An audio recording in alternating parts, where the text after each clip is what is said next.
Hello and welcome back to the Satellite Communication Lecture Series.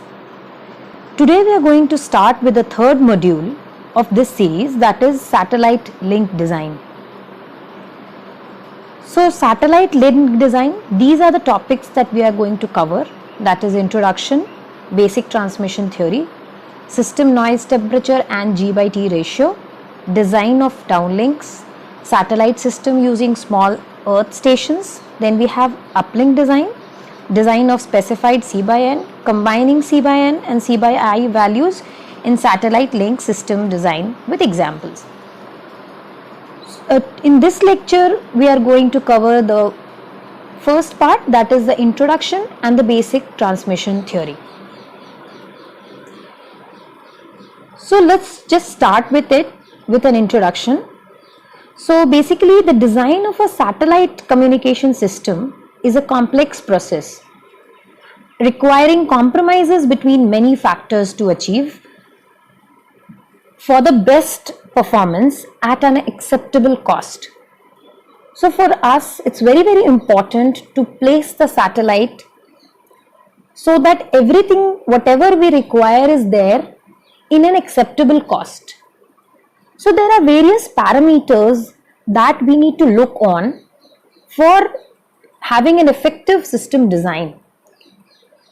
So if you see, weight is directly proportional to cost, as weight includes the transponders. Obviously the number of transponders is related to the output power, which obviously leads to the weight of the transponder. Then we have the weight of the station keeping fuel. The larger the size of the satellite, will have more amount of station keeping fuel. So that will obviously contribute to the weight of the satellite, which in a way contributes to the cost. The second parameter that we need to look on to is the choice of the frequency band. In which frequency band this particular satellite is working is important for us, because that will again help us in designing the antenna, and that will lead us to a smaller or a larger size of the antenna depending upon the frequency band that we choose. Then we have atmospheric propagation effects. That obviously affects these effects are different at different frequencies, and the multiple access techniques that we use for increasing our capacity of, the frequency bandwidth. That capacity, if we want to increase, we need to use different multiple access techniques. So this leads to a definite combination of all these things, which is going to contribute in the cost of a satellite. So moving ahead, so for doing all these things, we need to first understand what is the basic transmission theory. So the calculation of power received by an earth station from a satellite transmitter is fundamental to the understanding of satellite communication, because that is what leads to different calculations. What amount of power is being received at the earth station antenna will actually help us in finding out the size of the antenna, and there are various other parameters as well. So what we will do here in this is, we will talk about two things. One, the flux density, and the second one is the link equation. So if you see in the diagram here, we have an isotropic source with an EIRP of PT watts. So what is EIRP? This is basically effective isotropically radiated power. So this isotropically radiated power is equal to, in this case, is equal to PT watts. And we assume that at a distance of R meter, we have placed a receiving antenna which is going to receive the power that is being generated by the source. And the size, the area of the receiving antenna is here, as it is mentioned, it is A meter square. The flux density obviously will be in watts per meter square, which here we calculate F is equal to PT upon 4 pi R square. So this F is equal to Pt upon 4 pi r square is only for the case when the source is an isotropic source. What do we mean by isotropic source? It is a source which actually emanates the electromagnetic waves equally in all the angles. So I'll just show you in the diagram in the next slide. So here when we assume that source to be an isotropic one, only then this flux will be equal to Pt upon 4 pi r square. Now, if that we know most of the antennas are directional in nature. So what will happen to this flux density if we talk about an antenna which is generally directional? So if you see this formula here, g theta, which is equal to p theta divided by p naught upon 4 pi. So in this diagram, in this equation, p theta is the power radiated per unit solid angle by the antenna in a direction.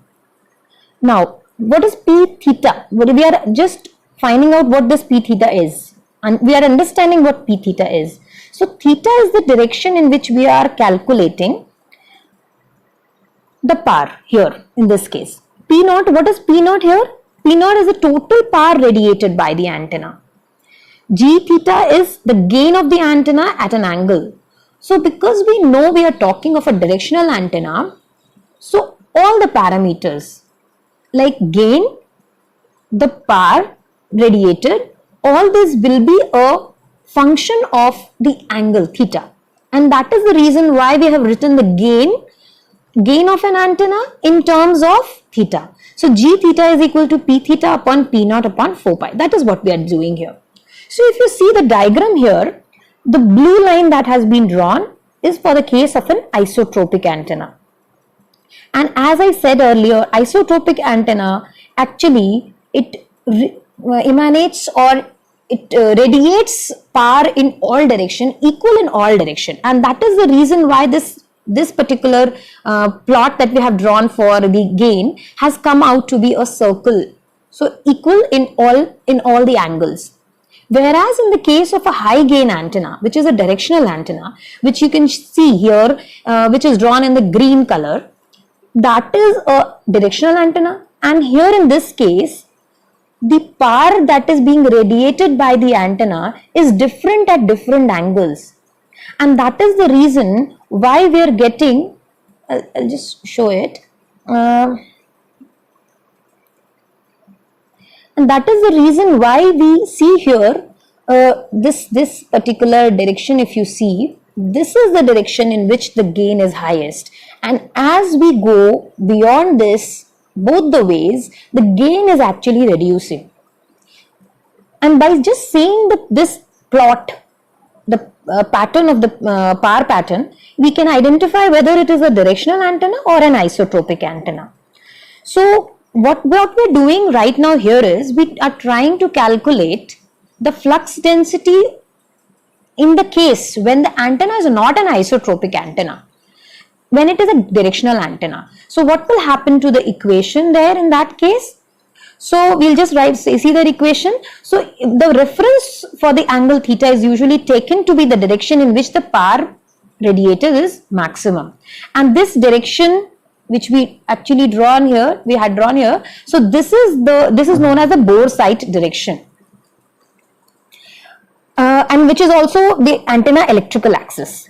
So the gain of the antenna is a measure of the increase in the flux density radiated by the antenna over that with an ideal isotropic antenna. So here what is the gain? It's the value which this particular antenna is actually radiating over an isotropic antenna. That is what we call gain as. So we are just we will take into account this particular gain in calculation of the flux. So if you see in this diagram here, what we have is, now if you see that this formula, in this formula we have F is equal to Pt upon Pt Gt upon 4 pi r square. So earlier the flux, in the case when the antenna was assumed to be an isotropic, then we assumed that F is equal to Pt upon 4 pi r square. But now what we are doing in the real time, it's not an isotropic antenna, it is a directional antenna. So for taking that thing into consideration, we have to take some parameter of that directional antenna into account while we are calculating the flux density.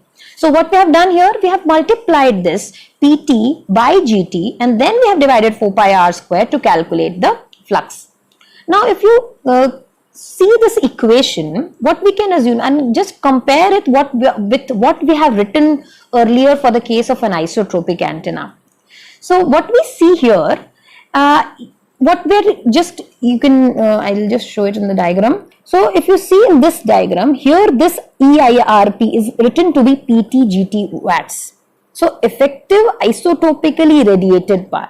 Even though now the antenna is directional antenna, but now if we assume this particular antenna to be an isotropic, just an assumption, assume it to be an isotropic antenna, in that case its effective isotropically radiated power will not be Pt, rather it will be Pt multiplied by the gain of that transmitting antenna, that is Gt. So what we assume here, we have done we have replaced that isotropic antenna which was actually radiating Pt amount of power, we have replaced it by an antenna which is actually radiating Pt multiplied by Gt, and then we have done all those calculations. So isotropic source assumption where the EIRP is what? Pt Gt watts. Now once the antenna, which is the transmitting antenna, is radiating the power, then it goes all along the distance till the receiving antenna. And at the receiving antenna, it will be received. Now because we have here what we have done, we have assumed that this antenna is assumption we have done is that this particular source is now an isotropic source with an EIRP of Pt multiplied by Gt. So obviously we need to calculate as to how much is the amount of power that is being received by the receiving antenna, which is having an area of A meter square and a gain of Gr. So if suppose an antenna is radiating energy or the power, it is going in contact with the receiving antenna, then what amount of power is being received is basically calculated by multiplying the flux density radiated by the transmitting antenna multiplied by the area of the antenna. So what we have done in this equation, as you can see in this equation, PR, that is received power, is basically equal to flux multiplied by the receiving antenna area. Now there comes a question whether this antenna, which is a receiving antenna in this case, will it receive, all power, whatever it is coming in contact with the electromagnetic waves. So there are various losses in that. It's not that all the power is basically getting received. So for taking into account that all those losses, we have defined a new word that is known as the aperture efficiency. So aperture, so eta that we see here, it is generally denoted by eta A, which is known as aperture efficiency. It accounts for all the losses between the incident wavefront and the antenna output port. So all which is coming at the receiving antenna will not be received by it, because there will be some losses. To take that into account, we have defined the efficiency of that particular aperture of the antenna, which we call that term as aperture efficiency. So what all losses are considered in this? They are illumination. So we need to understand there are different efficiencies associated with the receiving antenna, that is the illumination efficiency, aperture taper efficiency, losses due to spillover, blockage, diffraction, polarization, any mismatch. So all those things are taken into account by taking the efficiency that we call as aperture efficiency. So in the next equation, as you see here, the effective aperture is basically equal to aperture efficiency multiplied by the physical dimension of the physical aperture of the antenna, receiving antenna. So what will happen now? As we said, it's no more the physical dimension of the receiving antenna, but it's more about the effective aperture of the antenna. So instead of multiplying, so in this case we said that PR is equal to F into A. So instead of A writing there, we will write AE, which is effective aperture of the antenna. So from this equation, we'll just substitute, we'll go to this equation. So PR is basically equal to PT GT divided by 4 pi r square, which was the flux density, multiplied by the effective aperture. So with this we get this equation. Now effective aperture we have in antenna theory. We'll not get into the detail of this, but by antenna theory we define the gain equal to 4 pi AE upon lambda square. So here effective aperture that we are talking of is the effective aperture of the receiving antenna. So obviously the G that we will be talking of will be the gain of the receiving antenna here. So this is a general equation. Now what we will do, we have this term in PR. So if you see this equation of PR, we have this term AE. So what we will do, from AE, we will substitute this AE in this equation. So if we substitute the value of AE in terms of the gain of the receiving antenna, we'll get this equation. So which is equal to PR is equal to PT GT GR divided by 4 pi r upon lambda whole square. And this equation is what we were talking of. We want to talk of. That is the link equation. So with the help of this equation, we are in a position to calculate, what is the power received by the receiving antenna. So in the diagram, if you see here, in this same thing has been drawn here, if you see here. So this is basically the radiated thing. So this takes into account the gain of the transmitting antenna. Then we have the flux here. Then we have this, the receiving antenna, where we take into account the AE thing, that is effective aperture of the receiving antenna, and from there what we will get the received part. So this is link equation, and based on this we will solve the questions too. Okay, so this is what we were talking of. Now the denominator, if you see this denominator here, so this is known as the path loss. 4 pi r upon lambda is basically known as the path loss. So this accounts for the way energy spreads out as an electromagnetic wave travels away from the transmitting source in the 3D plane. So that's taken to losses that has happened all in the path when it has traveled from the transmitting antenna till the receiving antenna.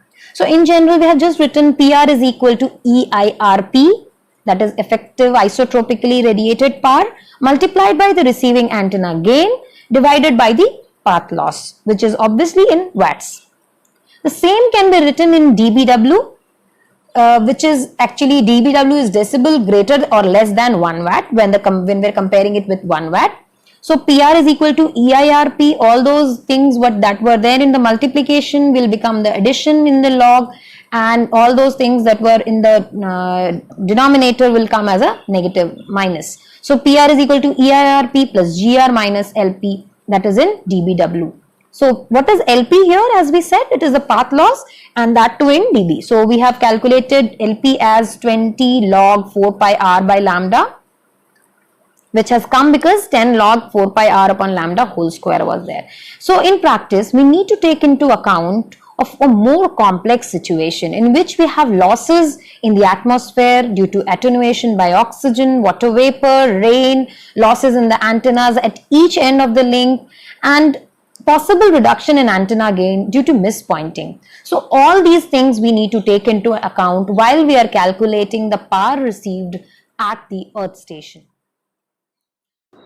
So to take into account all those losses that we talked about, we now have a modified link equation which takes into account the losses due to atmosphere, the losses associated with the transmitting antenna, and the losses associated with the receiving antenna. So as you can see in the equation, we have PR equal to EIRP plus GR minus LP minus LA minus LTA minus LRA. So we had the earlier equation that we talked about was PR equal to EIRP plus GR minus LP, and now we have subtracted 3 more quantities, that is LA, LTA and LRA. So what is LA basically? LA is due to losses due to atmosphere, which includes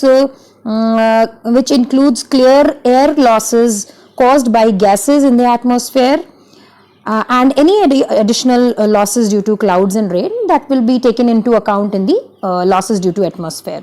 So what is LTA here? LTA is the losses associated with the transmitting antenna, and it is an off-axis loss deducted from the satellite antenna and when calculating the antenna gain in the direction of receiving earth station. So any losses that might include in the transmitting antenna because of mismatch in the antenna, or any other losses that will be there in the transmitting side will be taken into account in that LTA. Then we have receiving antenna losses, which includes the ohmic losses in the waveguide between the antenna feed and the LNA, and an off-axis loss if the receiving antenna does not point directly at the satellite. So again, these mismatching losses will exist in both the ends. So if you see here, I'll just show this. So if you see here, we have this PAR, that is EIRP PT into GT written here. Along with that, it's written LTA, which is losses associated with the transmitting antenna. Then we have, as we can see in this equation, it is EIRP plus GR minus LP. So this is EIRP here. GR is again the receiving antenna, which we already talked about in the last slide. Then we have LP, which is here LP, the path loss. Then we have LA, which is the atmosphere loss. Then we have LTA, which is here as it is written here in this case, LTA. Then we have loss due to receiving antenna, which is here pointed out here.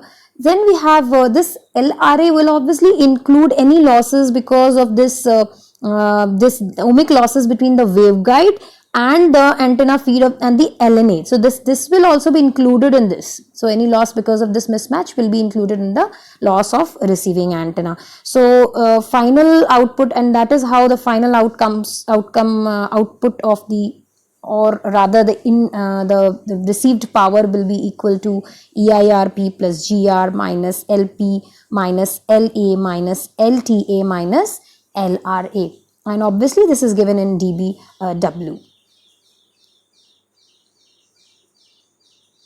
Here we'll just go through this question. So a satellite at a distance of 40,000 kilometers from a point on the Earth's surface radiates a power of 10 watt from an antenna with a gain of 17 dB in direction of the observer. We need to find the flux density at the receiving point and the power received. So as we did in the earlier slide, we talked about the flux density and the power received by the receiver. So both of them we need to calculate here in this question. What all things are given?